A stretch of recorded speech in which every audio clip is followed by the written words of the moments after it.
In this video, I will show you how to create a Google Meet link. To get started, open any web browser of your choice. In the address bar, type Create Google Meet link and press Enter. This action will lead you to relevant results about Google Meet.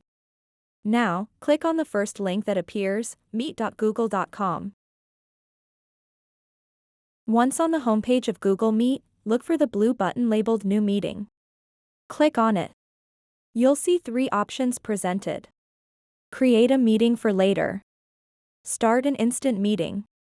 Schedule in Google Calendar. Each option serves different needs depending on when you want your meeting to occur. If you choose Create a meeting for later, a new window will pop up showing your joining information along with your unique Google Meet link right there. This is what you'll share with participants who will join at another time.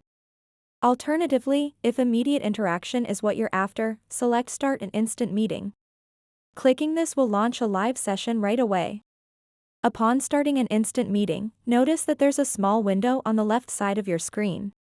Here lies another opportunity. You'll see your own unique meeting link ready for sharing. To share this instant meeting link with others, simply click on the copy icon next to it. This action copies your Google Meet link onto your clipboard, making it easy to paste wherever needed, be it in emails, messages, or calendar invites. So that wraps up this tutorial. If you have any questions about this whole process, please let me know in the comments section below. And if this video helped you out, please give it a big thumbs up and subscribe to this channel for more tutorial videos like this one. Thank you so much for watching, and have a good day.